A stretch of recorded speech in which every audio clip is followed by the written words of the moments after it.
अस्सलाम वालेकुम। Real estate sector के हवाले से जितने भी प्रॉपर्टी टैक्स गवर्नमेंट ने लगाए हैं उसके हवाले से आपको मैं अपडेट करता चलूँ कि कोई भी खातिर ख़्वाह बहुत बड़ी चेंजेस नहीं की गई जिसकी वजह से हम आपको बता सकें कि प्रॉपर्टी सेक्टर को कोई रिलीफ दिया जा रहा है या उसके अंदर कोई टैक्स में नरमी की गई है, बल्कि कुछ जगहों के ऊपर आपको टैक्स के अंदर इजाफा नज़र आएगा। वन बाय वन आपको कुछ 2 से 3 चीज़ें मैं बता चलूँ। जैसे लोग बहुत ज़्यादा परेशान है कि जी 45% टैक्स लग गया, 45% टैक्स लग गया। तो 45% जो है वो सिर्फ़ और सिर्फ कैपिटल गेन टैक्स के अंदर लगाया गया है, बट जो प्रॉपर्टी की परचेज़ और सेल के ऊपर टैक्स है वो बिल्कुल सेम रखा गया है जो पहले था। यानी अगर आप कोई भी प्रॉपर्टी परचेज़ या सेल करेंगे उसके ऊपर आपका 3% ही टैक्स लगेगा अगर आप फाइलर हैं तो। कैपिटल गेन टैक्स के अंदर डेफिनेटली बहुत ज़्यादा चेंजेस कर दी गई हैं, जो कि 15% की जगह अब 45% कर दिया गया है। But capital gain tax is very different from the property tax. Capital gain tax में ये होता है कि अगर आपने एक प्रॉपर्टी आज ली हुई है 20 लाख रुपए की और आप उसको 6 महीने या 1 साल और 2 साल की होल्डिंग के बाद वो 20 लाख की प्रॉपर्टी को अगर 50 लाख, 80 लाख या 1 करोड़ के अंदर फॉर एग्जांपल बेचते हैं, तो जो आपने उस प्रॉपर्टी के अंदर से अर्न किया, यानी अगर 20 लाख की प्रॉपर्टी को आप 1 करोड़ का बेचते हैं तो जो 80 लाख रुपए का आपको प्रॉफिट हुआ, ये कैपिटल गेन टैक्स कहलाता है। इस कैपिटल गेन पे आपको 80 लाख रुपए के ऊपर टैक्स देना पड़ता है, जो कि 45% है।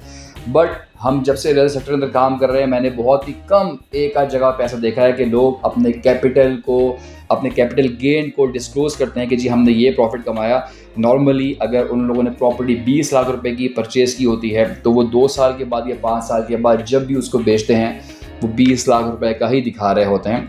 और वो एग्जैक्टली मोस्टली ये हमारे सिस्टम का फ्लॉ है या क्या है, बट लोग ऐसा ही करते हैं कि एग्जैक्टली अगर मैंने एक प्रॉपर्टी 20 लाख रुपए की बेची है और मैं जितने भी अरसे के बाद, भले 2 या 3 साल के बाद जब उसको सेल करूँगा, तो मैं अपने नाम पे 20 लाख रुपए का ही ऑफिशियल पे ऑर्डर रिसीव करता हूँ और मैं ये शो करूँगा कि जी मैंने ये 20 लाख रुपए की ही प्रॉपर्टी बेची है, मुझे इसमें कोई भी कैपिटल गेन या कैपिटल वो लॉस नहीं हुआ। और बाकी 80 लाख रुपए हम पे ऑर्डर डिफरेंट नाम के ऊपर ये कैश में ट्रांजेक्शन करते हैं। ये नॉर्मली हमारे यहाँ मार्केट में ये प्रॉब्लम है, ये चीज़ें होती हैं, हमारे सिस्टम का हिस्सा है, हमें इसको एक्सेप्ट करना चाहिए।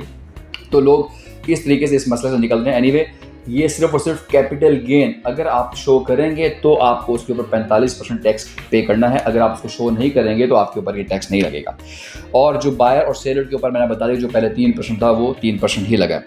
बट इस सारे में कंक्लूड करने की बात यह है कि हमारी गवर्नमेंट की तरफ से कोई भी ऐसी आसानी नहीं दी गई कि जिसकी वजह से हम बोलें कि रियल एस्टेट सेक्टर अगले 6 महीने या 1-1.5 साल के अंदर हमें भी उसमें तेज़ी नज़र आएगी। बिल्कुल ऐसी कोई बात नहीं है।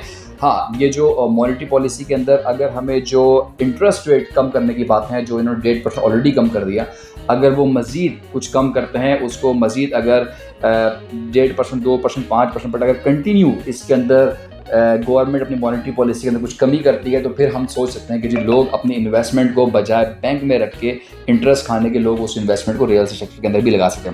बट ये सारी बातें आइंदा आने वाले वक्त बताएगा, आने वाला टाइम बताएगा। गवर्नमेंट की पॉलिसीज़ के हवाले से ही सारी चलती हैं। अगर गवर्नमेंट हमें कोई टैक्स के अंदर रिलैक्सेशन मिलती है रियल एस्टेट सेक्टर के अंदर, या अगर गवर्नमेंट में मॉनेटरी पॉलिसी के अंदर ये जो 150 बेसिस पॉइंट है इसको बढ़ा के मज़ीद 300 या 500 बेसिस पॉइंट की कमी कर दे अगले कुछ अर्से में इंटरेस्ट रेट के अंदर, तो फिर हम बोल सकते हैं कि रियल एस्टेट सेक्टर के अंदर कुछ तेज़ी की है। डेफिनेटली ये पॉइंट है कि कराची में बहुत ज़्यादा ज़रूरत है घरों की, जितनी हमारी आबादी है उससे बहुत ज़्यादा हमारी नीड है इस वक्त फ्लैट्स की, घरों की, और वो हम कराची से उसको हम डाइवर्ट लाजमी करना पड़ेगा। मलिर एक्सप्रेसवे एक हमें बहुत बड़ा गेम चेंजर नज़र आ रहा है, क्योंकि कराची से लोग इस तरफ आना भी चाह रहे हैं, बट एक पेट्रोल की प्राइस की वजह से डिस्टेंस बहुत बड़ा मैटर करता है, जिसकी वजह से लोग कराची से हट के जो DH सिटी है या बहरी टाउन में शिफ्ट नहीं हो सकते।